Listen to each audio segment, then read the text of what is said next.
3, 2, 1, showtime!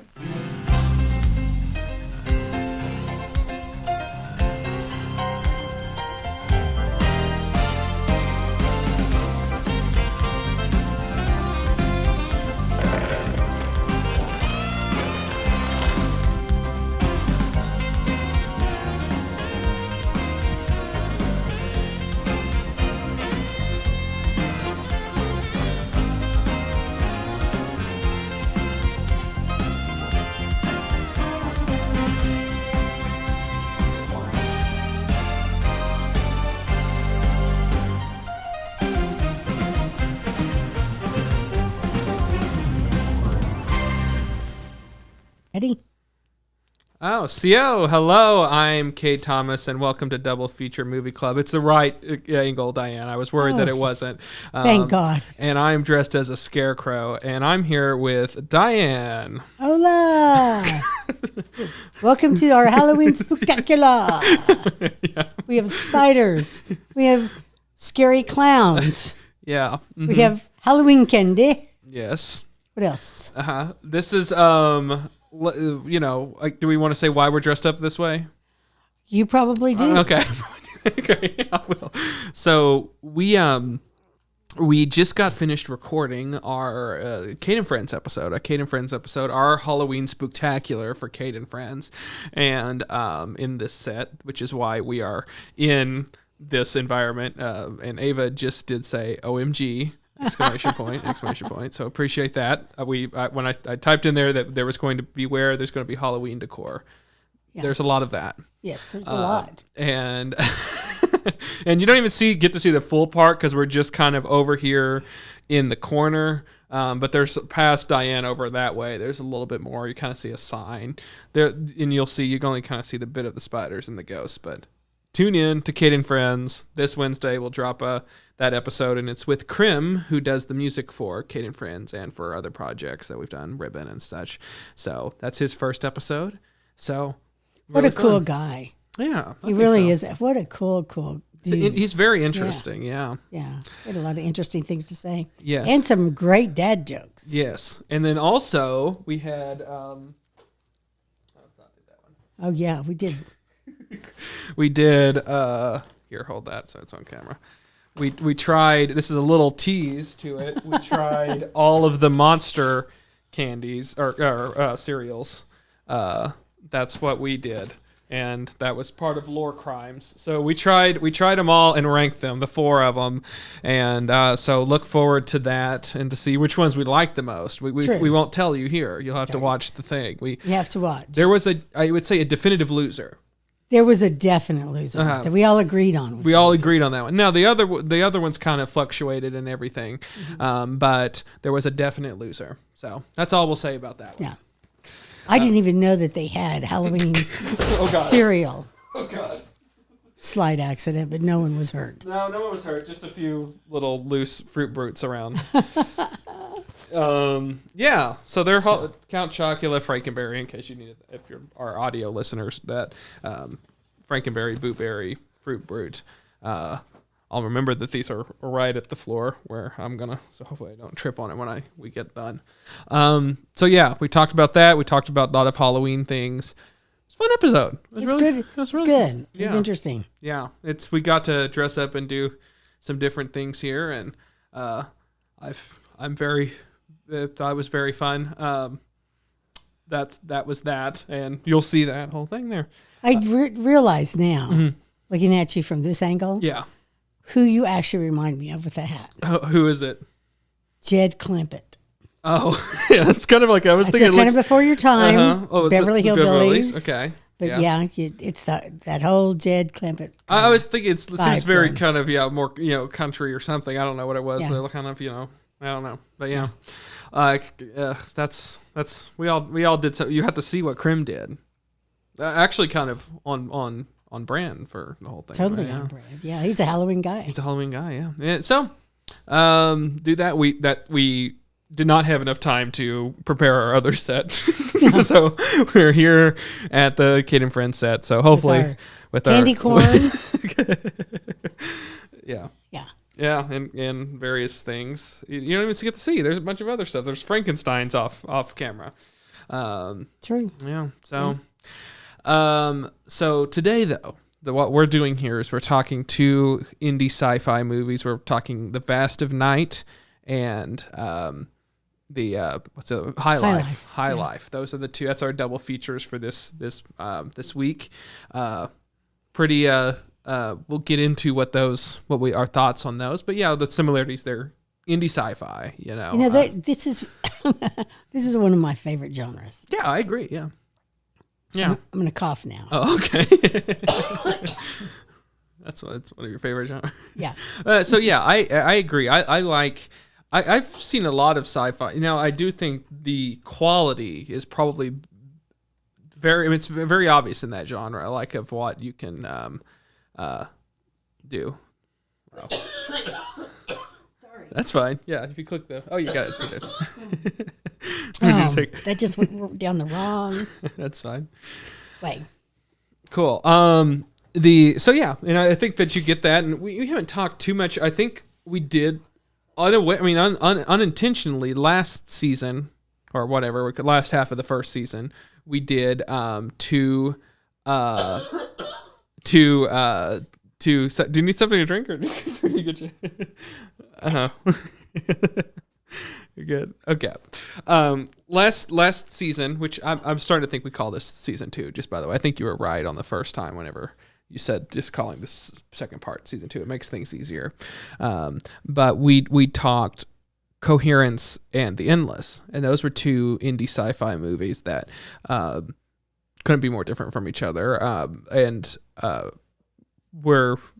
Those I feel like the only sci-fi, like heavy sci-fi that we did previously to this. There's not Beyond the Black Rainbow. If you had finished, it would have went a little. It goes a little sci-fi in the third act. I just couldn't do it. And I want you to be clear here, Diane. You can't rank Beyond the Black Rainbow on your rankings because you didn't finish. I look at it this way: if I could not finish the movie, it must have been my least favorite. That is, I will not accept that when we come and do our rankings because you did not finish that. That will not be an acceptable answer unless you finish it between now and then. I can't finish it. Trust me. There was another one that we had in our first season that was, what was the name of it?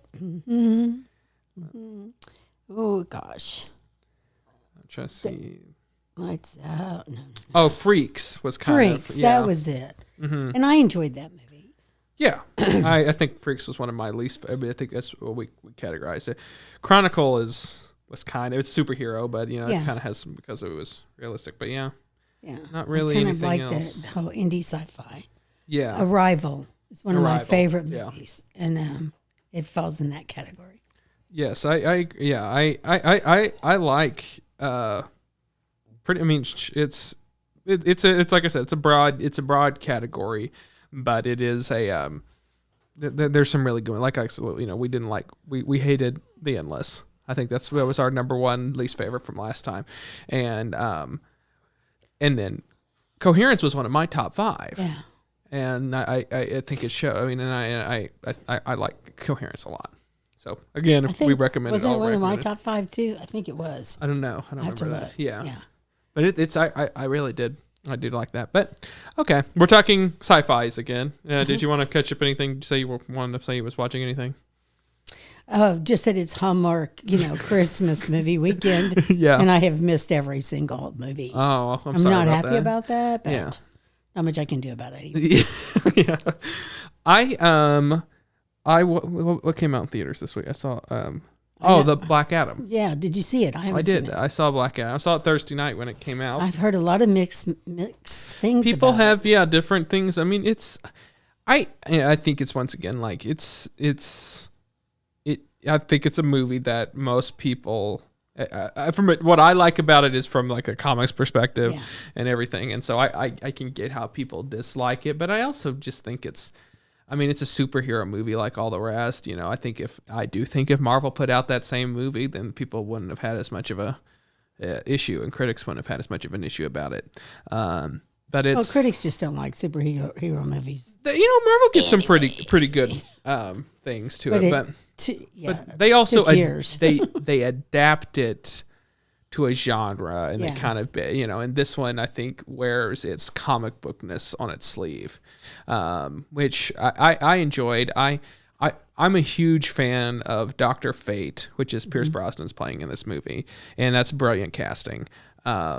Playing the Kent version of Dr. Fate, and I thought that he did such a great job with that, and that was really what I loved most about that movie was that. And The Rock did fine. They kind of had to tweak that character to be a Rock type character, right? Which as long as he does, I like The Rock as long as he's not playing a romantic lead, because he has any chemistry with his female co-stars. Yes. I don't know what it is about him, for being such a masculine kind of guy. Yes. But every movie he's the romantic lead, it just falls flat. And I'll tell you what they did with this is kind of him like Terminator 2, that type character where it's like kind of stoic, but then they give him like funny things. It's it's not even playing to, I would say, some of his strengths. He's known to be charismatic. That's kind of his. So he's playing it like that, where he's kind of fish out of water type, which would make sense since he would be exactly. And in it, I think in all honesty worked, and it was pretty good. It didn't follow a traditional act structure. It was kind of a bizarre, more of a comic book kind of issue type. So I liked it. I thought it was pretty good. It had a kind of an interesting little twist to it. I thought it was pretty good. I'm gonna go see it. Yeah. My only complaint would be I do think it's kind of visually uninteresting. It's just kind of very it's very brown colors and kind of sand because it's in and it's in desert, and so it's just very kind of that and I don't that was my only thing, is it just kind of wasn't all that visually interesting. But I mean, the action was good, but it's just the color, of it is that, and it just goes a long way. It's a lot of sameness. Yeah. And the fact that it's all sandy, and it's just if you like that, then you won't have a problem. But I've always had kind of a problem with just that kind of, even like old like Gladiator films and stuff, just sandy swords and sandals movies. I'm not all that interested in. But still, at the same time, I enjoyed it. Well, good. I'm glad you did. Yeah. I thought you might. Yeah, it's DC. And it's Dr. Fate. They did Dr. Fate right, and that's. I've always liked Pierce Brosnan. I thought he was a great, Bond. Yeah, no, I agree. Yeah, and I liked him in Mamma Mia, even though he's not a great singer, but he's fun. But he had a great time. Yes, he did. You couldn't help but enjoy. Yes. Watching him enjoy himself. Yeah. Yeah, because he was having a good time. And like, what was Dante's Peak? Did you ever see his volcano movie? Yeah, I saw that a couple of times. I've seen. Yeah. Me and disaster movies. Exactly. I'm like all over that. Yeah. Yeah. His the TV series that he was in, that Remington Steele. Yes, I loved that series. Mm-hmm. That was one of those at the time. It was all those 80s kind of TV series. That it was one of those that was better than the rest. And just so and everyone who's not comic book people, Dr. Fate is essentially DC's Doctor Strange. It's mystic arts type. Yeah, that's all. I could see him in that. Yeah, yeah. And he's like, he's like, he's been able, he was like in like World War I, like that's kind of his era, and his life has been prolonged through the use of the helmet, the Dr. Fate helmet. Anyways, not to bore you with all that, but I think that they did that character perfectly. Good. Did you see Mobius? Morbius. Morbius. Yeah. I knew it was. Wasn't that right? Because it is out right now in one of my streaming channels. Mm-hmm. I can't remember which one. Yeah. And I was going to ask you if I should watch it. Yeah, it's. I mean, it's if there's nothing left to watch. Jared Leto fan. It's very Jared Leto. Yeah. See, I'm not a huge fan of his. So. Yeah. It's very, very Jared Leto. So I mean, it's more of like the Venom style. I mean, it's like that kind of thing. It's an actor kind of leaning into kind of the weirdness of something, and it's in a not great movie. It relies quite heavily on the performance of the actor. And in Venom's case, I mean, Tom Hardy does amazing. And that's the whole just point. A great series with. Yes, and it's that performance almost entirely. Yeah. He makes those movies. He And really so does. this is leaning quite heavily on a Jared Leto isms and that his type of performance. And so it's that. So if you like Jared Leto or if you can do that, that's what the movie is. I was, on the fence with Jared Leto for the longest time until I saw him play the Joker. And then from that moment on, I was like, no more. Do not make me watch this man. Yeah, it's all the outside stuff too, of where he's a method actor and he puts everyone through a bunch of things, and it's just because he's got to get into the thing. In Morbius, it was written how because Morbius, before he becomes the living vampire, is he has to he can't walk. He has some sort of horrible condition, and he has to use these arm braces. Well, he said he had to walk everywhere with that, and he had to have people help him with things and everything because he had to seriously be in that character's body and everything. Yeah, there was people had to carry him into set and everything because it would be easier for him than to have to do the whole. Yeah. Okay then. Yeah. Wait, are there any other actors like that have to go straight to method? I mean, well, but Daniel Day-Lewis, but there's a kind of a difference of caliber on there with. When he did My Left Foot, he did that. Wow. Yeah, it's he's also well documented. There's been now more recently some pushback of that style of acting of just turn on for your take or whatever, be in the moment or whatever and everything, and be alone and research what you need to. But when it starts it makes your acting choices affect other people and everything. That's where it becomes a problem. When you have to hire a team to help you go to the bathroom. Yes. Yeah. Mm-hmm. That makes sense. Yeah. Well, okay, we've delayed the inevitable again. Long enough. Ava did ask, "Where are the mice?" I wanted to ask you that earlier. Oh, they're all gone, Ava. Thank God, they're all gone. Audience, you should be happy you didn't see the photos like Diane sent me. Or the videos. Or the videos, yeah. Videos of mice. Yeah. Yes, those were baby mice too, fighting each other over poison bait. That sounds so terrible. It does sound terrible. Yeah, I must say I didn't watch the video. I saw you send them in the screen. I did not watch it. I didn't even open it. Actually, that one wasn't too bad. Oh, okay. Yeah. It was just little mice fighting over bait. Yeah. You could still watch it. Yeah. Okay. What? How many was there? Have you altogether? 5. 5. I think it was a mom and dad and 3 babies. Wow, it's a whole family lived there. I think a whole family got into my house. Oh. Ava said you should use them as props for your set tonight. Oh, no. They are long gone. They're at the city dump in a plastic baggie. They're long gone. Yeah. Oh. Yeah. Well, I'm glad that saga wrapped up and with the people who were waiting this whole week to know the closure of that. Well, because they missed you last week. I mean, you never. Yeah. I know. You never miss. Never miss. And I was so freaked out. Yeah. That Sunday morning when I called you, or afternoon, because I know you sleep. Yeah. In the morning. So, I was just beyond. Yeah. Myself. So. Yes, you were. Yeah. I hope what you said was a dream and not the joys of home ownership. Yeah, exactly. You know what I mean? Mm-hmm. For all you out there that don't own your own homes. Yeah. This is what you get to do when you own your own home. Yeah. Kill mice. Ava said you got off easy with 5. Well, there could be more, Ava. I just haven't seen them. I've left out all of the baits and all the traps and everything else. I just haven't seen anymore. Mm-hmm. And I have scrubbed my floors and everything so that if they do show up again, I will know it. So, yeah. Well, cool. Ready to jump into our things? Yes. So our first movie is The Vast of Night. Diane will explain the plot of that movie for you all. And after this, our feature presentation.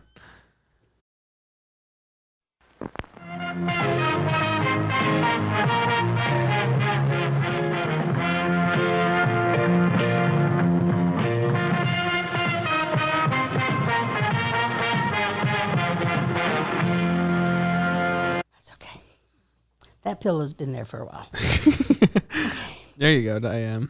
Oh, no, it's the wrong. Oh, gosh. Wait a second, guys. Wait a second. Are we live? We are live, but wait. Everyone calm down. Need a checklist. Oh. I watched that one.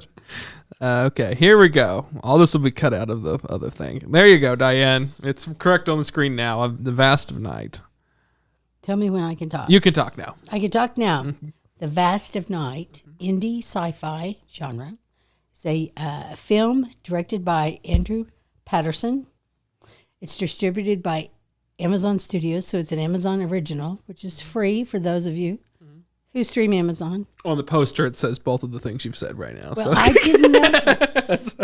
This is the hard part of not being able to see the screen. You just give her all this It says information. what it says on there is Amazon original, The Vast of Night, a film by Andrew Patterson, and then like some quotes that people said, brilliant and ingenious. That's what's on the screen. Oh, brilliant and ingenious. Uh-huh. I could go there, partially at least. The movie itself is set one night in New Mexico. Big surprise, New Mexico. Yeah. In the late 1950s, another hint. Cayuga, or is that what they pronounce it? I don't know if that's how they pronounce it. I don't know how they pronounce it. Cayuga. Yeah. A switchboard operator and a radio DJ discover a strange audio frequency which could change the future forever. So that is the description of the movie. Now let's talk about it. And you know what? I left my notes in the other room.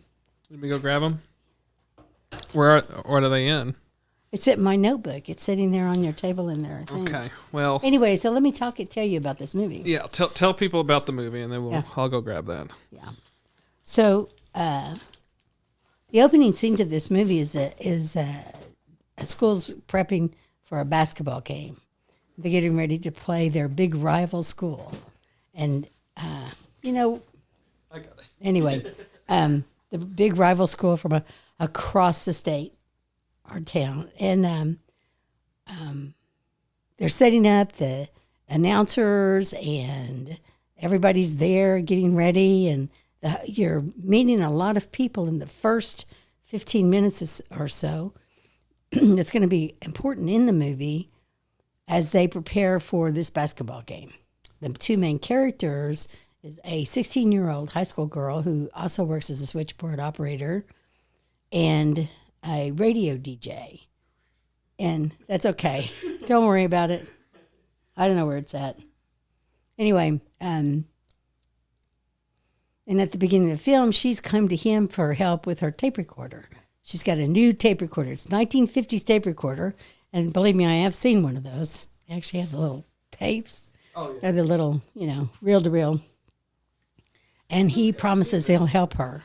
Yes. Set up this tape recorder. And he's kind of the town jokester, too. That's kind of what I got from And everyone knew him, yeah. Everybody knew who he was. Yeah. The only problem I have with that first 15 minutes is there are some people who should never try to talk with a cigarette in their mouth. And I know that was part of the character they wanted to build for him. Yes. But they didn't need to do that. And that way you don't have to watch it with captions on. I had to turn the captions on. Oh, I had to turn the captions on too. Because you couldn't understand him because he's in New Mexico, but he's got this kind of Brooklyn-y kind of accent. They're all trying to do some voice, and that was the other thing that's like, okay. Yeah. They're all doing some kind of voice. And it's a rapid fire. It's supposed dialogue, to be kind of Sorkin-y, right? Yes, When you delivery. think, because they're like walking, people, it's walk and talk, yeah. A lot of people in and out of the scene and meeting a lot of people that you need to remember later. And all this stuff. And he didn't need the cigarette in his mouth. Yes, and my Roomba was going at the same time, so I was like, you were really having a problem. Yeah, so I was like, this has got to be a thing. I had to turn on the captions for this, yeah. Yeah, I turn on the captions too because I've kind of learned with most of these movies you got to do that. Yeah. So you get to that point, once you get past that 15-minute mark where she's sitting down at the switchboard, this movie turns on. Yeah, which just like a one take with her doing the thing with the switch. Yeah. It's just her, and she's having these conversations with people that are calling you the switchboard or whatever. And she just creates this level of suspense and fear and panic and all this within 5 or 6 minutes. It's like incredible. Two things I think worth noting at the beginning. It opens almost like it's like a Twilight Zone off like shoot. Yeah. Like, so like the opening is like of a 50s era TV, like a long, like mid-century home. And it's like a slow push in on like a 50s TV that was in my notes that I was going to say. I don't know where I don't know either. But anyway, it's like a PBS Playhouse. Yes. For the oldsters out there. Yeah. Where you have, it's almost like a play that's on TV. And they do open with like a Twilight Zone, with the TV set and focusing on the TV and the Rod Sterling kind of voice. Yes. Introducing, what's about to happen. Yes. And so it goes into that, and then the whole movie kind of does, and it does other sort of things where it kind of goes out into like a TV type thing. But yeah, that was the bookends of the movie of that. It's like, the only thing that disappointed me was at the very end, we would always have a closing statement. Yeah. Yes, I agree. And they needed to have that closing statement. I agree. And like, I think more of that, like if that was your sort of point was, because it seemingly what the point was, okay, the premise and what's going on is essentially Twilight Zone-esque or whatever, or Outer Limits or whatever the thing, PBS Playhouse. That sort of like, here's a self-contained story about some sort of phenomenon or whatever, and and it ends and kind of goes to these different things, and it follows a character that, and they goes on this journey or whatever, and it kind of, at various points, it uses that to sort of transition between things, and it shows.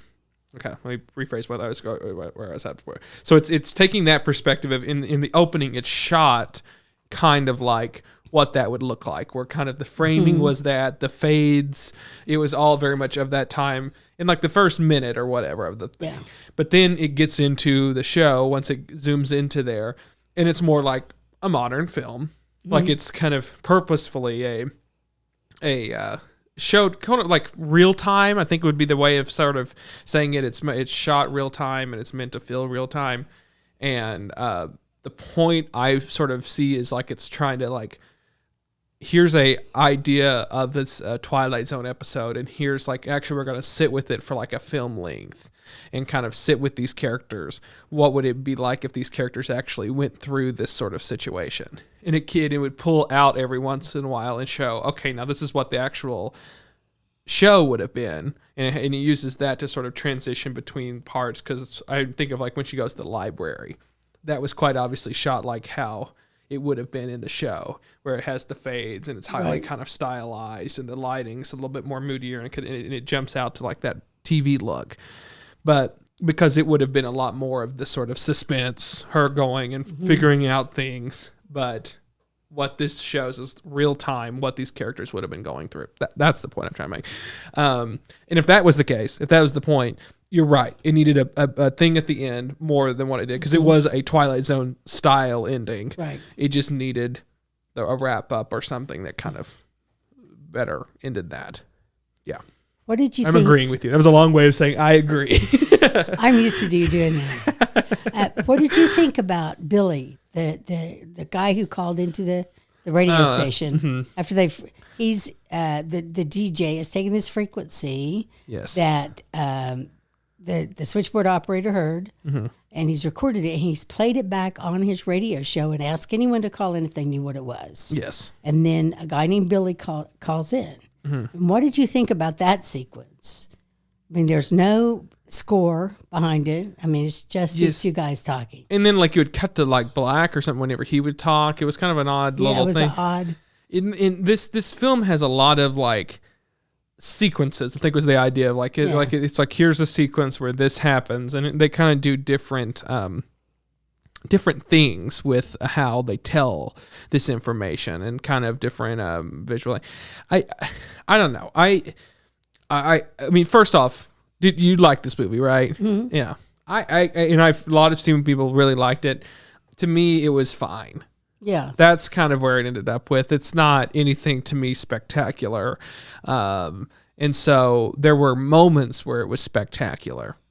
But at the end of the day, it just is kind of like, that's good. It's fine. It's nothing huge or monumental. I've seen better films on our show that we've had here. To me, it's middle of the road. This is what I believe the bare minimum of what this type of movie should be to be passable. It had flourishes, but I think every movie should have flourishes. So I thought probably one of the best performances in the movie is that guy you're talking about with just his voice. Yeah. He's just a voice actor. You never see him, but you could hear the terror almost in his voice. Yeah, and the panic that he's experiencing. Yes. Although he's not experiencing it real time with these people, this was in his past. Yes, and him sort of explaining what happened there. I mean, I think it was entirely believable of like of his trauma and why that was, and why he was selected, and every. I mean, it was heartbreaking and. Well, and I saw this throughout the course of the movie. They're borrowing from other true stories, right? Yeah. Other snippets of true stories where, like the people who were volunteered to go do this top secret work that was going to make them sick eventually, were from minority communities. Yeah. And then the scene with the car and the couple that are driving and yes. the DJ and switchboard operator in the back seat, that's straight from that 1950s couple who were abducted, Yes. That's a sequence you see a lot. And so through the course of this, there were several of those references back to Yes. even the older lady who talks about losing her son, or another reference back to, this, collection of true stories. Yes. Or, I don't want to say true stories, but documented stories Yes. from people that of strange events that have occurred around UFOs and sightings and abductions. And and tells it in a very like personal way. Like it doesn't like in the kind of, it does the horror in a realistic way. Like what's the ramifications of this? We're in a different movie. It would be very much like, oh, it's, and it's fun, or it's just, shallow horror. It's like saying, what's the ramifications of these things that happen? And I did like that. I wish it would have kind of went a little bit further even with that, but it's got to be a genre film. And people routinely, when I was looking online, praised the performances of the two leads. I wasn't all that impressed with the two lead performances, but people really liked it. I don't know. I don't know. I didn't. I didn't look at this movie from a performance perspective. Yeah, I didn't either. Yeah, they were delivering the lines that they were supposed to deliver. As far as casting goes, he was too old. She was too young. Yeah.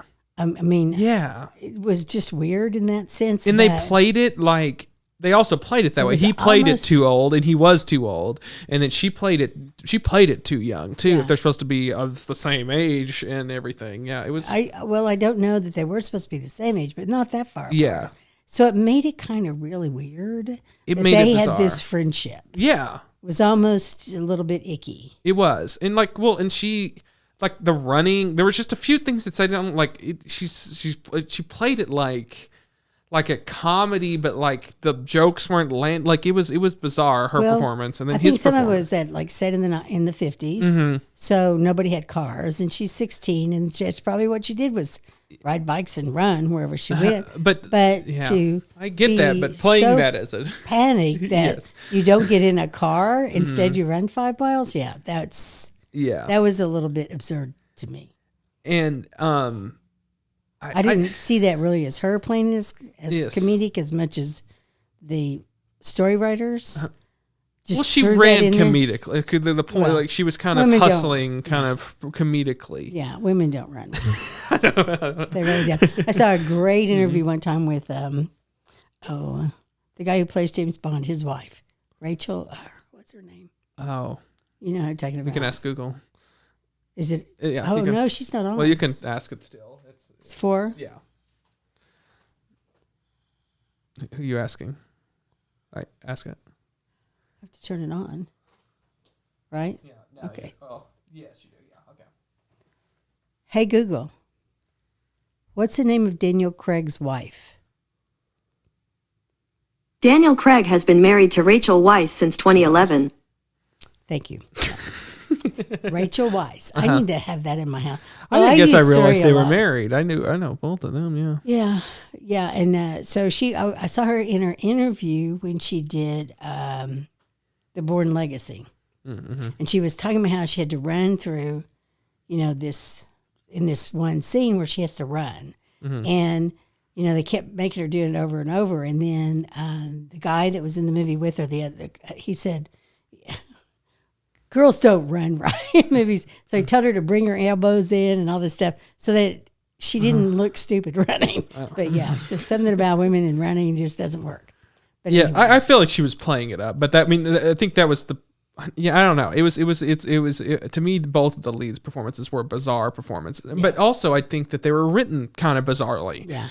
Like, to me, it was so odd that you have your lead, you're introducing this lead, everybody knows him. He's like trying to play it cool and everything, and it's like but it's like that seems weird for that character to be so well known and almost like well loved and kind of respected, and he's just a radio DJ in high school. Like he would seemingly, and he's kind of the guy's not playing it that way, but he naturally has this kind of like nerd quality. Like he's playing it how that character would be, like in his essence in real life, but the written material is everyone thinks he's so cool and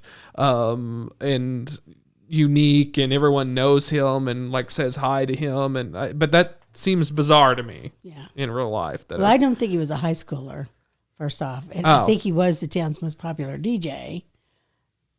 Sometimes he was a high schooler, wasn't he? Because they were like saying how he wasn't, like, she's like, "Are you going off to college?" Or and then he's like, "No, I'm not." No, he asked her that. But then she said, she asked him back, didn't she? No. And he's like, "I'm not." I could have swore that was part of that whole.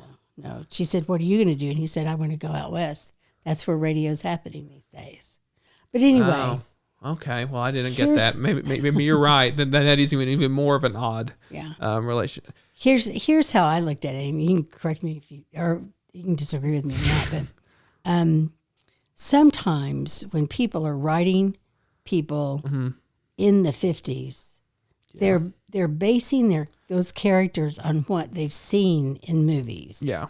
Not how people really were or are. Mm-hmm. You know what I mean? Yeah. It's almost like they took characters they saw in an Elvis movie and said, okay, those are how real people were in the 1950s, so therefore this must be correct. Mm-hmm. Yeah. Right? So to me, that's where they made their big mistake. If you watch Happy Days, these are just regular people, right? Yes. They're not like stylized in any way, shape, or form. So she puts on her bobby socks and her Oxford shoes and runs.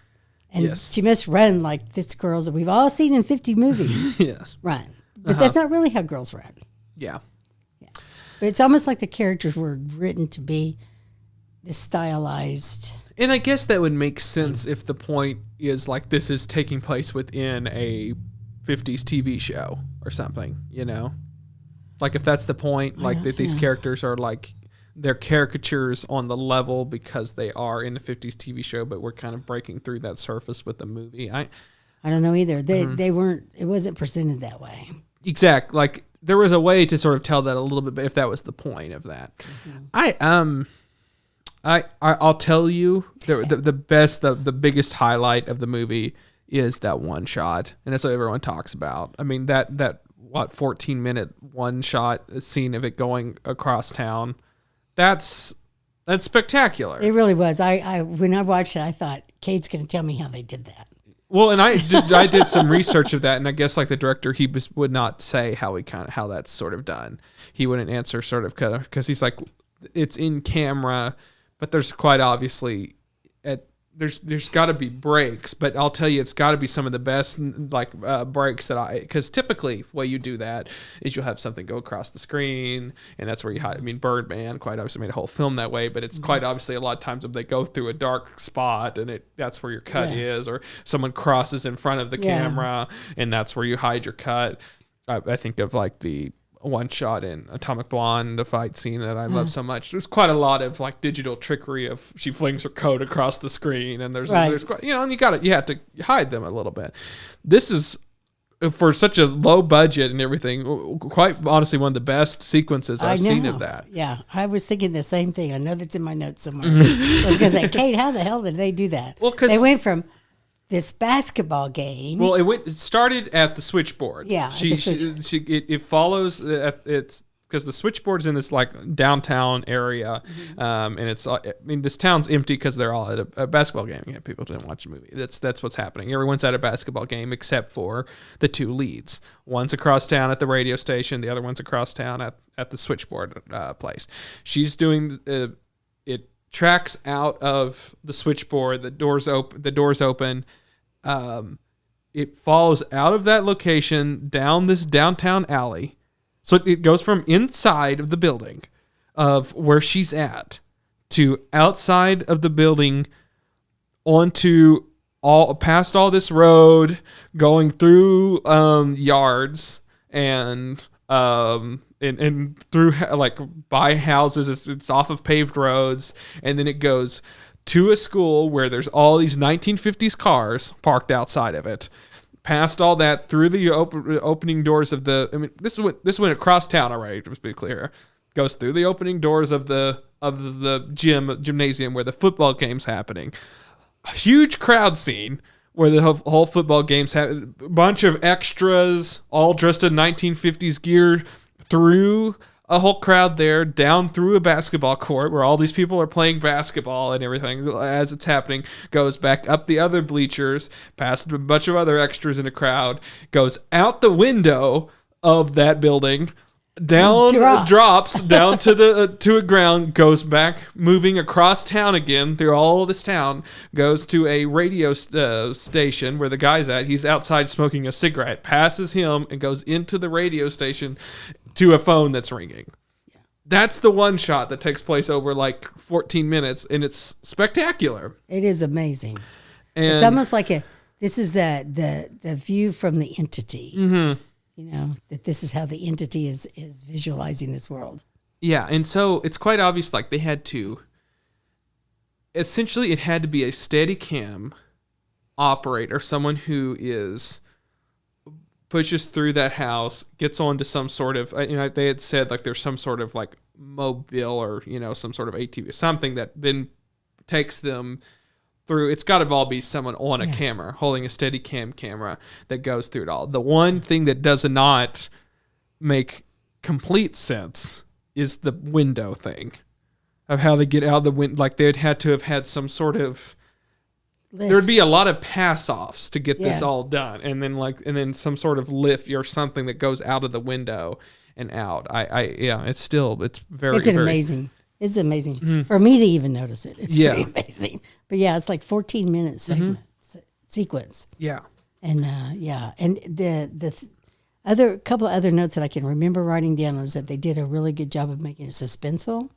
At the same, and they threw in all these different, references to documented cases of UFO sightings, et cetera, et cetera. Yeah. The only thing that I just fell out of the whole movie at was when she insisted on getting out of the car. Oh. And they were back. I mean, the people who was driving the car, it was like they had gone into a trance or something, but then they were back. Yes. And they were like, stay, come on, we'll take you back to town. Yes. And she insisted on getting out of that car. That to me was like, no, you wouldn't do that. And I think another common theme in between here is like children, little babies, crying babies and stuff. This between the two movies, between the two movies that we have. I'm not sure she ever was carrying a real baby. I think it had to be a doll. But it's like, why was that? I understand within the why she picked up the kid, but why was that in the script? Why did she have a little kid that And then, for the ending to happen, it makes it even more kind of like, it would have, I don't know, would have been better if that character did not exist. Yeah. But I don't know. I guess it's just another reason to run across town one of those times, but it's still kind of, I think, damages. Yeah, it was unnecessary. Yeah. I don't know. It wasn't what I had heard a lot of people, just to also explain, I was telling Diane these were Edmond, Oklahoma filmmakers who this was their first feature. They had done a bunch of commercial work before this, and then they'd made this is the first feature, and they shot some in Edmond, but mostly down in a small town in Texas. And so you want to promote that and everything. But they had said like initially it was incredibly hard to get it into film festivals. They would not accept it. It was hard to get people to screen the film, and then all of a sudden, once the ball started, then other ones started showing it, and then eventually Amazon picked it up for distribution, which good, I guess. It's not. I think Diane was also saying on what IMDb it had suggested titles, The Endless, right? Yes. I think these are two really good movies to compare. Probably similar budget. They're both indie sci-fi. However, I think one shows what you can do with sort of that, and with the more high, they're both high concept or whatever. Like they're really using a lot of special effects. Like Coherence, I think is better than both of these films, but it doesn't try to do the whole. It's a contained story. Like it's not so special effects like in everything. When this does special effects, my God, is it amazing? For their budget, yeah, what they had to do. Yes. Especially when you compare it to the other movie that we watched. Yes. Yeah, it was that was pretty amazing. That the third act, the final act of that, or the very last scenes and stuff. Visually, just very impressive. Like it really was. Yeah. I would compare it to that Close Encounters of a Third Kind. Yeah. Almost. Which, fun fact, Ava said prequel to Close Encounters before this. So. Did she watch it? Did she say? She said she watched it. Yeah. Yeah. Yeah. What did she think? Well, what'd you think, Ava? Yeah, let us know what you thought. She did say she liked the performances a lot and loved how it was filmed. Yeah. Yeah. The thing back to the 1950s thing, I think they're very accurate in the dress and the production. And I also what everything looked like. The basketball, I think they had to change that basketball. So there's two things I want to mention about how they had to do that. Yes. Well, one, there was extras that came up and showed, because I guess the small town really kept, embraced that they were shooting a film here and everything. And one of them came with like their own 50s wear, and I spent a lot of money doing that. And they were kind of like poodle skirts and leather thing. And he's like, he refused to let them wear that because I guess that was a note of his. He didn't want anyone to wear Fonzie jackets and poodle skirts. He kind of wanted to not. So there's not any of that in the film. Right. And I guess he had scoured a lot of yearbooks of the time period to see what people were sort of dressing as and everything. So there's that. Secondly, yes, I guess I had read also about this, that basketball rules were different in like the layout. They had to redo the court. They had to redo, and that was like a big number of their budget was having to strip the lines on the court because the rules were different. And he was saying how it would have, a lot of people wouldn't notice that. Of course, I would not notice that. But him knowing kind of the history, I guess, of basketball, because I guess he's a basketball fan, was like, that would have taken him out of the movie. But I'll tell you something I know a lot about that took me out of the movie. This has a factual thing that kind of threw me out. You know what the name of the radio station was? Yeah. War of the Worlds. WOTW, War of the Worlds. They're west of the Mississippi. Should have been a K. Should have been a K. That completely throws me out. Or just set it east of if that was so important to you. Yeah. Yeah. That threw me out of the thing. Yeah, I noticed that too, and I thought, what did they? Oh, War of the Worlds. Yeah. The other thing I was just reading in the trivia for this, that the name of the town is the name of Rod Sterling's production company.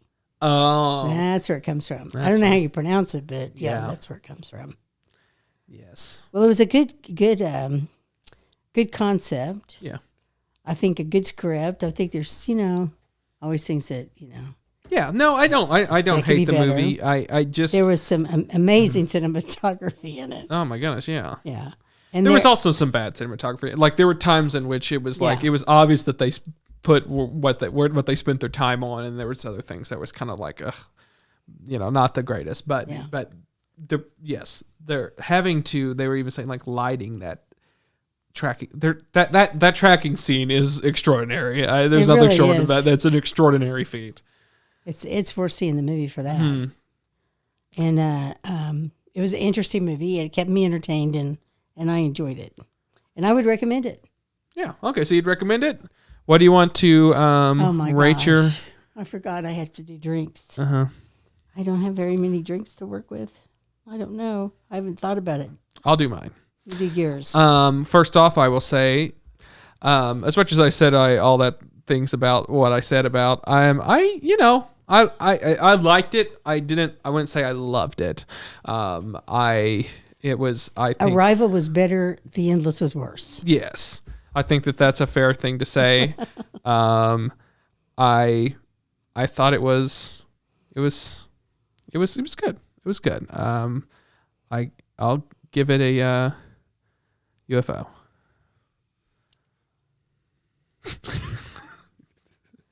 A UFO. UFO.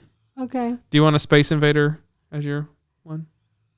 That was my other option. If you have it up, if not a basketball, will be fine. Okay. Space Invader, little thing. I like the little Space Invader. I have that right now. How many Space Invaders you want to give it? 3. 3 Space Invaders. I love that that's part of the emojis. That's what I like about it. Yeah. That they, I guess, got the rights. That's one of the only kind of these little Space Invaders. Aw, I like it. Mm-hmm. I love that video game. Mm-hmm. I played video games this weekend. Did they have that one? They have Space Invaders? They have Space. I didn't see. I'm not a Space Invaders fan, but they had Galaga. They had all the different Galaga ones. They're talking about the Arcadia Retrocade out in Fayetteville. I want to talk about so I want to plug that place. It's one of my favorite places. I want to go. Planet, yeah. I think we need to do a day trip, Jennifer, if you're listening. Yeah.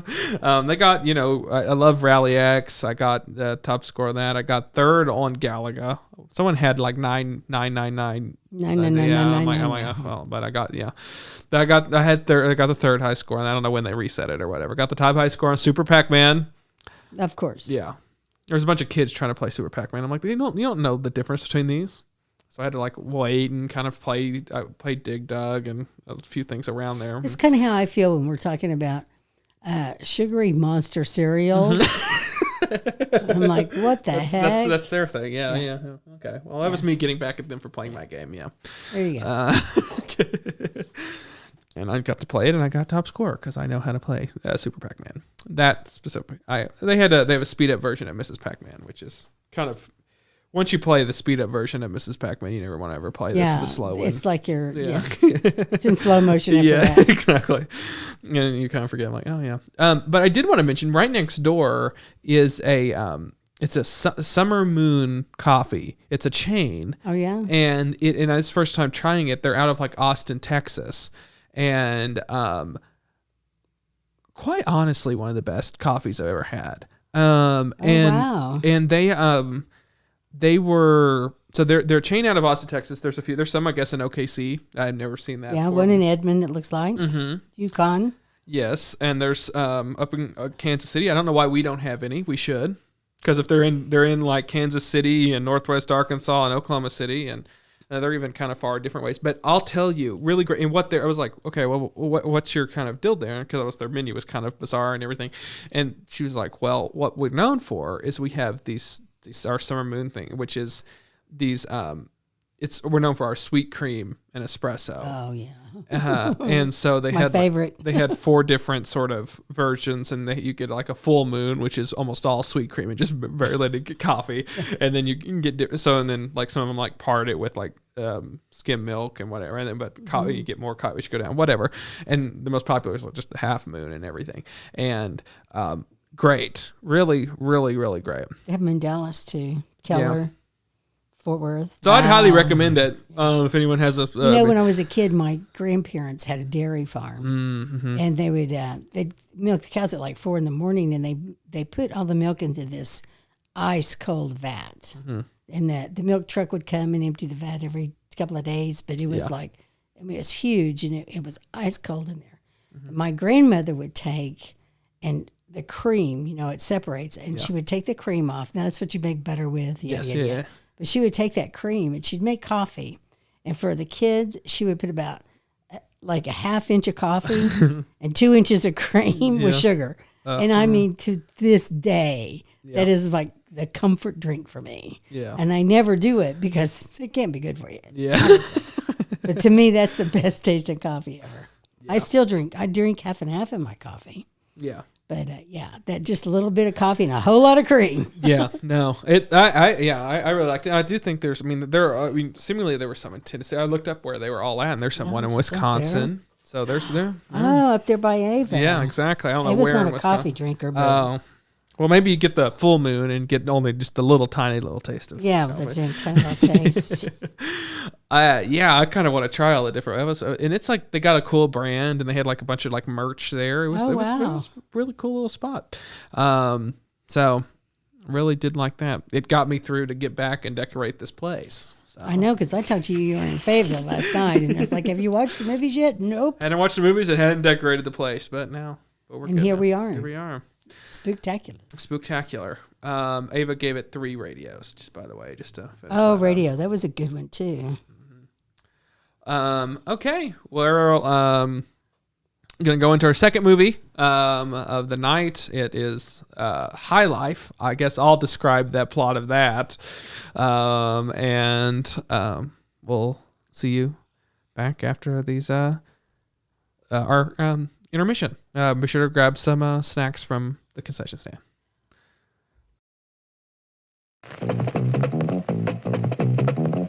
Good evening, ladies and gentlemen. It's intermission time.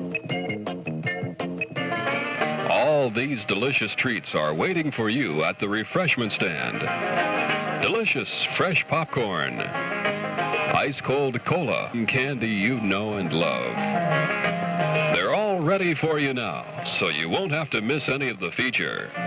Come and get them. And now, on with the show. Right either. Oh, once again wrong.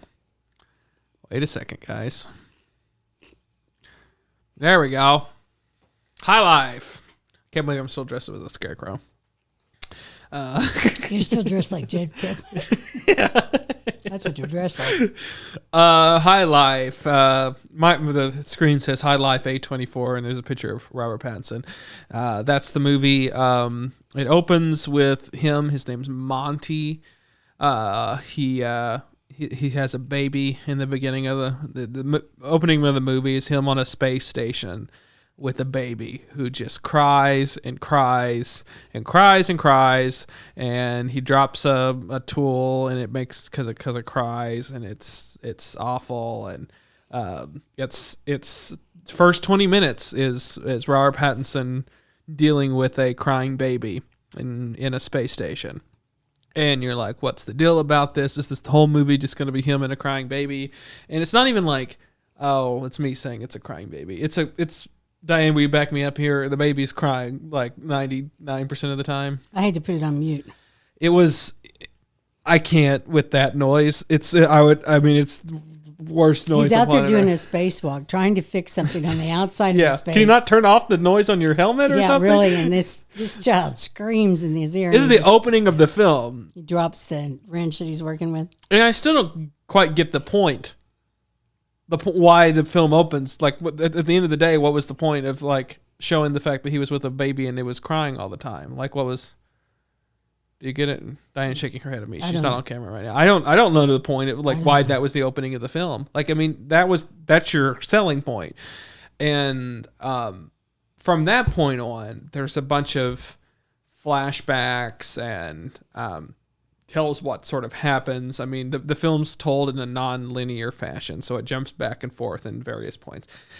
But it starts with that, but then it goes back in time, and then it kind of shows chronologically how it happens, and then it flashes forward at the very end. But the middle section's really what the film's about, which is like this. It's the second act, but it's a bizarre first act. Anyways, I'm supposed to tell you what this movie is. So then it flashes back to whenever there used to be a bunch more crew on this space ship thing. They have a plant life there, which you can see in the poster, a bunch of plant life. It's revealed that they are criminals that have been put on aboard a space station or spaceship and they have duties to adhere to. They have what do they call missions, kind of like things, and they're hurtling towards a black hole. They're put on this thing because they're criminals, because they are deemed sort of expendable or whatever by society. And they all have their different backstories as to why they're there. Boy, this plot of this movie. It ensues from there, I guess, is the sort of point of that, is it fills in how does he become the last remaining survivor of this ship, and why is there a baby aboard? Because there was no baby at that point. And so that's what happens. That's high life. I do a good job there, Diane. As good as you could possibly do with this movie. That's all I got to say. I'm going to quickly say I did not like this movie. I didn't like it either. The whole thing was, I went through and as I was watching, I thought, what were they trying to accomplish here? Because I'm trying to get this, they're all ex-cons, or, in the case of Robert Patterson, he killed a friend. When he was young. Yeah. He was a kid. Yeah. And he's been in that system his whole life, is essentially what it says. And the other guy, one of the guys was trying to rehabilitate his family name. Well, but they're going to go off into this spaceship forever. They're never coming back. Yes. They're going to a black hole. Yeah. For scientific purposes. So they put all these people together. Yes. That are criminals, including the doctor. There's a doctor aboard. Who is doing these experiments trying to fertilize the women. Mm-hmm. She's a woman as well. Yeah. I said she. Oh, okay. I didn't know if you said she. So she's taking all these sperm samples. And she's trying to impregnate the women, and there's a rule that why she was doing this. Yeah, she also is in there. She also is a criminal. It's revealed that she killed her spouse and her children, and was in an attempt to also kill herself. But then that didn't work. I don't know if we can say these words on there, but that's what happened. Yeah, and she I would assume that she was some sort of fertility doctor. Yeah, it had to be. So the director, the writer for this movie is Claire Denis. It's French. And she said, "The film for me is not so much about sci-fi; it's rather about tenderness in space." And she said, "The film is not about sexuality; it's about sexuality, not sex; sensuality, not pornography." And I'm like, I didn't get that at all. I still don't quite know what the film. I mean, so they can't have, because they can't have sexual relations, the characters. But they can fill the samples and everything, and they have a room that they go into yes. to take care of their needs. Yes. And that gets then put into vials and things and stuff. Yeah. And apparently, so babies can't exist because of the radiation involved of being rise. And that was sort of said, the radiation of the solar. And so the people keep trying to have, she keeps trying to have people have babies in this situation because that is her mission. That's one of, or whatever the phrase is that they use. They have different classifications of mission, but most people have gotten rid of their, there's like what they call it, mission B or some sort of secondary level mission that they're all on. They all have their own sort of things. And I think they were just there as rabbits. Yeah, well, for her experiment. Well, and it's sort of because they make a statement of saying like you're still working on, or you're still haven't given up on your mission B or whatever it's called, mission 2 or something like that. Their main goal is this flying into a solar or a black hole or some sort of black hole research or something. But she has this seemingly somebody's job's the plant stuff, because that's part of it, but no one's sort of. Well, it was a black guy. Yeah, his friend or whatever. Yeah, but he's the one who took care of the plants. Yes, which I would imagine that was his mission or whatever. They all have supposed to. I don't know what Robert Pattinson's job's on the ship. Do you? To be Robert Pattinson. Okay, because everyone else was like a captain or a navigator or something. Yeah, I don't. I was looking just through here to see if I could find what his job was, and didn't say. He's celibate. That's his thing. He's decided. Yes. He made the decision. Yes. To be celibate. Yes. So So the poor doctor has to knock him out, along with everybody, all the rest of the people that are on the ship, and she has to Has to is a long way. His seed, so that she can implant it into the former meth addict. So the reason that she does that in the movie, and then is because he wouldn't do it. Remember, that was the host because he's celibate and everything. Yeah. And the fact is like but for some reason, so when this movie kicks into the middle act of this, all of a sudden narration comes in. There was not any narration when the crying baby was for the first 20 minutes of the movie. And then the middle act, there's a bunch of narration, I think, to maybe explain what's happening for the plot. And he says that he has, for some reason, he's immune to this radiation in a way that other people aren't. Remember, that was a plot of it. Oh. And that's why I think she took it upon herself to do that in the last act, because none of the other ways were working. None of the other people's concoctions were working. Concoction. That's a good name for it. I don't know. They lost me when the poor mother of this child evidently is asleep through the entire pregnancy. Doesn't know what's happened to her. And now they're showing her topless with some kind of watery white stuff on her that's supposed to be breast milk, when she doesn't have breasts that are Diane, you could have just you could have.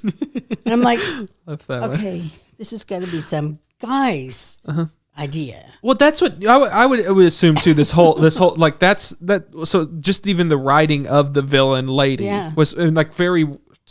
I mean, it's very witch. Like, that's even verbally said in the movie, that you probably think of me as some sort of witch. And like, there's a lot of imagery of that with even like the hair and all that stuff that's supposed to be reminiscent of that. And I would have it would have been a very sexist representation. It had been a male director who just did exactly the same thing. No changes. Oh yeah. Yeah. But I was really interested in where this lady was coming from who wrote this thing. Yeah. And, she said Dr. Dibbs is based on Medea, a Greek tragedy written by whatever, who revenges her husband by murdering her own children and his new wife. Okay, but that doesn't explain the rest of it. Because that was unlike, and maybe she needed to depict her as a witch, because what woman would do that? She has to be an evil person. I don't know. I know it was written originally in French, and it had to be translated, so maybe that's part of it. I don't know. Yeah. And I didn't understand the end. I mean... I didn't understand the end. Well, I thought it was... Because we already established the fact that anybody who went to the black hole, their head was going to explode. Yes. So her mother's head exploded. So why... Yeah. Why did... he put her. I think it was inevitable. It was like trying to like be like, this is the inevitability, because they're going to eventually fall into the black. I don't know. I'm trying to come up with something, but then I don't know either. It's I know this is probably going to be on our lists of things. This is particularly I wouldn't say at the same time, the movie wasn't grating to watch. I mean, in the sense of like, it wasn't like boring, or it wasn't like needlessly taxing. It was just awful. I don't know if that makes sense. Like, it wasn't like it was after the first 20 minutes of the baby crying. Once they get to the sort of back, you were watching, and it was just watching a train wreck of a thing. Like, it wasn't like I don't know what's going on or why or what the themes what this film's trying to tell me. I didn't get it. I don't even think that they knew what they were doing with it. You just start watching these people in the cabin start to like drop off, like, like in various ways. And it was somewhat like I don't know. I'm trying to come up with any sort of thing. It wasn't. I wouldn't say after the first 20 minutes it wasn't boring, but that's the only positive thing I can say about it. Edmund Pattinson was fine for what his performance. What that character was, he was fine. It says here that the film's world premiere was at the Toronto International Film Festival, 2018, And it caused multiple walkouts during its screening because of how graphically disturbing and provocative it was.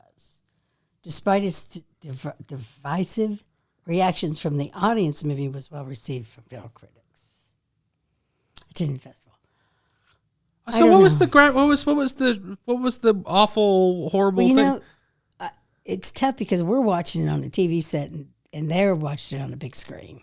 Okay. So there were some instances within this movie that were cringy Yeah. and could be triggering for some people. Okay.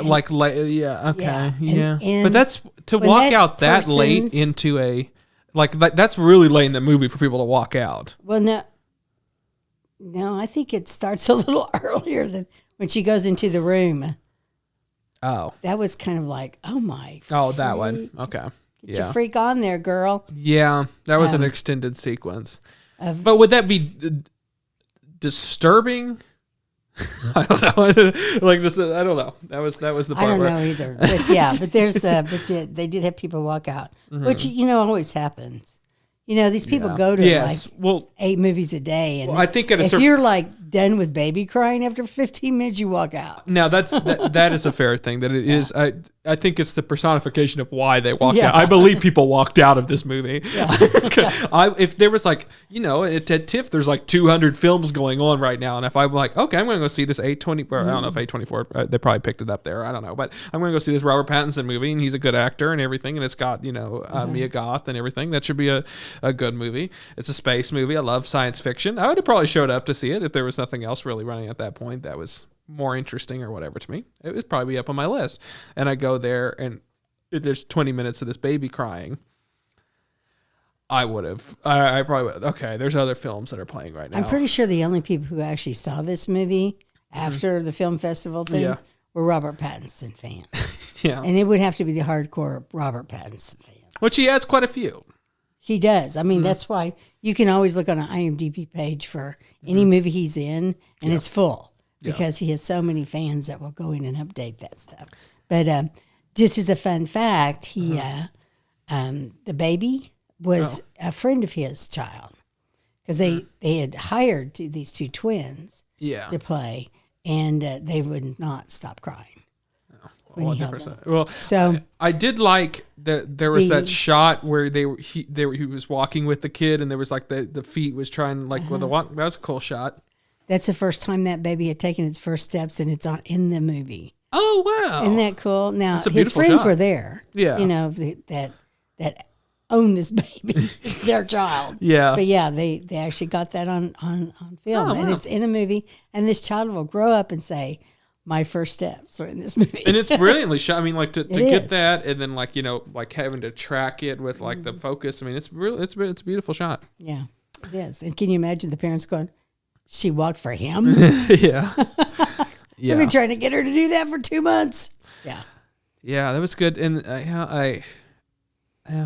And and I don't know did Ava watch this one? I was going to. It seems like not from she put WTH at one point with question marks. I don't know what point was it so appalling that we talked about, but it could have been any number of the plot points. Yeah, when they run across the other spaceship. Oh yeah, I was Ava, like, don't watch this. Please, Ava, don't watch this movie. I just had to fast forward past that. Or even the creek or with the animal. So I mean, well, I guess we'll say sort of what he did. We get realization that he's there because he killed his friend as a child or I don't know, I guess friend, right, as a child, and for I guess that friend killed his dog. Yeah, and so he killed him or them. Yeah, so that's that, and he's been sent off to space as an adult because of that. And the writer of the screenplay said that her inspiration was from these little boys in England somewhere that had killed the little boy. Oh, when they were little boys themselves. Yeah. Yeah. Well, that's cool. I know. Yeah. I don't recommend this movie. Okay, what are you gonna rate this movie, Diane? I don't even know what to say. Mm-hmm. Even the special effects elements, I mean, could they have done a worse set for a spaceship? It's fine. I didn't have too much of an issue with it. Star Trek was better, and it was done in the 60s. Yeah, well, yeah. I mean, I would hard to say I love 60s Star Trek. So I know, I know you do. So not much is. I mean, that's the peak set design as far as I'm concerned. I'm trying to find any sort of thing that was okay. That's what I'll do. That's what I want. Oh, okay. And just one. Okay.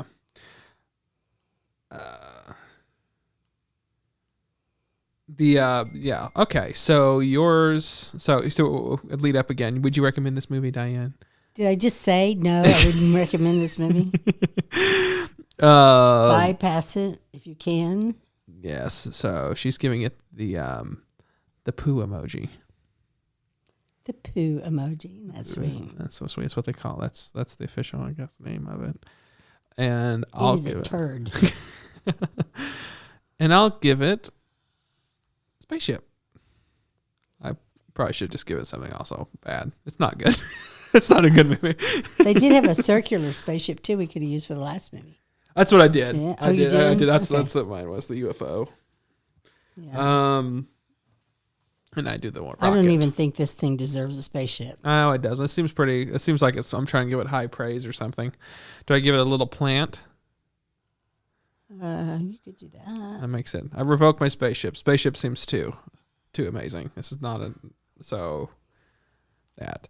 Yeah, the spaceship wasn't impressive at all. No, like I have a little sap or whatever little plant thing. Yeah. But Ava said no, not the dog. Leave the dogs alone. Well, you didn't even the last part. Do we explain what happened with it? So they wander. So their spaceship's titled 7. Yeah. They come close to now. They see a spaceship 9, and he goes over there and visits the spaceship, and it's no humans on there because he was thinking maybe there's other humans like them or whatever. But it was all dogs. It was a dog spaceship. The dogs are what survived. Mm-hmm. Oh yeah, they had kind of been, like I guess picking apart other dogs, and they had cannibalized other living creatures. Yeah. Yes. And that was in the movie as well. Yeah. That we saw. We didn't really need to see that. Mm-hmm. The end of the movie, it flashes forward, and he's there with the girl is now teenage. The girl's name's Willow, by the way. It's quite obvious. I think this movie wanted to be called Willow, but then they realized there was already a movie called Willow that existed, and so they're like, well, we can't change it now. Yeah. And they have the ending song is someone's just swinging Willow, Willow, my little Willow, and that's I had to turn that off too. I was afraid that was Robert Pattinson singing it. I thought so too, but I don't know. I don't think it was.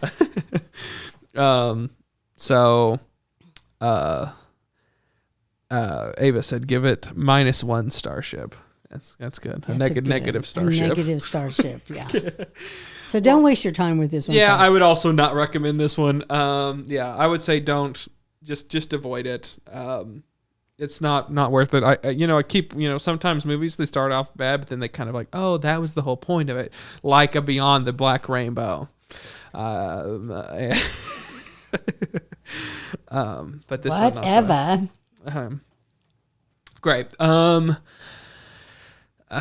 That's we're going to go into our preview time to tell you what next week's movies are. So we'll be back after this little preview time.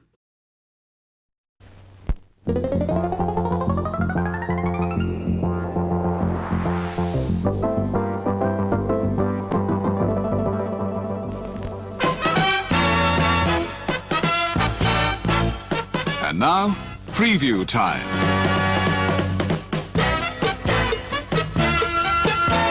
When it comes to entertainment, you can't beat a good film. So let's take a look at what's coming your way. I do good spreadsheets. You do. We were just talking about how how great Diane is at spreadsheets. That's how we keep track of everything. There's this weight loss tracking app that a friend of mine told me about, and I downloaded it, and I have a spreadsheet that does this. Mm-hmm. that you I should have built made it years into ago. an app, yeah. I know. I should have sold it as an app because this thing is like really popular now. Mm-hmm. Do you want me to look these up to see where they're at? Yes, if you could. So next week is October 30th. So we're kind of doing some moodier things. Not one of them's a horror, but the other one, what do you call this? Thriller, drama, and horror drama. So darker films because it's our Halloween. We won't. I mean, this probably will still be here, but it'll be off camera. Maybe I sit over here. I'll sit on the couch next week in front of the Halloween thing. That's a good idea. But it'll be back virtual next week. But we'll have a special guest. We'll tease that. First time person on the show. And so it should be really fun next week for a double feature movie club. And the movies that we'll be watching are Night Moves and The Monster. Those are the two movies. Night Moves, Jesse Eisenberg. It's a thriller. They're kind of stealing something or something. I don't know. It's on Amazon. Okay. Free. It's free on Amazon, free on Peacock. Oh, good. Free on Plex. And then, what was the other one? The other one was The Monster. So Night Moves, we're talking, of course, the 2013 one, they're not related at all, not the Gene Hackman movie. Right. And so, yes. Jesse Eisenberg, he always plays the same character. Yes. So you know what you're going to get, right? It's Jesse Eisenberg, Dakota Fanning, Peter Skarsgård, Ali Shawkat. She's the maybe from Arrested Development. She was also one of the people in Green Room. Yeah. The girl in Green Room. The one that should have been the only survivor. Yeah, the one who most interesting character in the thing. Mm-hmm. Yeah. There's on their Wikipedia page. There's a tab called Controversy under Night Moves. So the film follows three radical environmentalists who plot to blow up a dam. Oh, great. That might be interesting. Yeah, it could be interesting. You don't know. Yeah. And then the other one is The Monster, which is on Paramount. What is? Showtime. That's what Hulu premium subscription. Perfect. Sling TV premium prescriptions. Because Amazon. It's a A24 movie, so that's why it's on Showtime. And that's Zoe Kazan or Kazan. Whatever landword is it Kazan? Kazan. I don't know that we've ever figured out how to say her last name. She's been in enough of our movies that we probably should. She's an indie star. Mm-hmm. So it's a monster horror movie with her as the lead. And it says the plot follows a troubled mother and her adolescent daughter who find themselves stranded at night on a country road with a malicious creature hunting them. Yuck. It was originally titled There Are Monsters. Well, that's our movies that we're watching next week. Excited. Halloween. We won't be dressed. Well, I guess you can dress up again. I can't. I possibly can't. I've still got. I have my. Well, I could wear my Day of the Dead mask. Could you see it? Oh, here. Yeah. Oh, it kind of goes with even the thing. Yeah, it's two things. Oh, it kind of goes together. Yeah. It does, doesn't it? Yeah, it kind of fits perfectly. Yeah. Like that. Turn to the camera. This camera. Hi, camera. My Day of the Dead mask. Yeah, you could do that. I could. Mm-hmm. You probably could have done that. I mean, it's good to remain anonymous too. Helps with that. Sometimes, but I didn't want to freak out Graham. He's already looking at me like, "What are you doing here? You have gray hair." Yeah. Well, I think we had a good time. We'll plug that one more did. time. So this Wednesday, coming out on Cade and Friends, is our Halloween Spooktacular. You got a preview of the set and our costumes for that because we just recorded it, and it should be fun. It was fun, and you'll get to see that then. We did a lot of things. We tried Frankenberry and Count Chocula, and rated those. We talked Halloween things as Fruit Brute. We had a fun time. We did. We had a really good time. We got to know Krim a little bit more about what his music is. We did cancel culture. Cancel culture, yeah. We did. So what we did is we pulled Halloween things, carving jack-o'-lanterns. the one I have right now. Yes. And we said whether we would cancel that or keep it going or retool it. Or retool it to something else. Something else. So yeah, a lot of fun stuff. That'll be Wednesday, and I highly recommend checking out for the spooky time of year that we are in right now. And And Crib was a perfect guest for that because when you guys were talking about those movies from the 1930s, these are like the transition from silent films to talkies. Yes. And the monster films were big then. They were big. And you both knew them all. I was like so impressed. Yeah, I think that's why I kind of thought Crib would be a good one because he does a lot with that stuff, and that's really what I mean. One of my loves is those old Universal horror movies, and so I rarely get to speak about it to people. But it is one of my loves. Yeah, well, you definitely had Crib to talk to about it. Yeah, and I'm going to check out his YouTube site. I love the fact that he's doing cartoons and things for kids and. Yes, and he does a lot of cool little funny little animations, and he'll do stuff for different, like he said, music videos for other people too. And so that's sometimes We'll have to hashtag him. Hashtag, yeah, sure. Hashtag him. Crim, CHRIM, is in case you're just listening to this audio, if you want to look it up. He's on all the stuff and everything.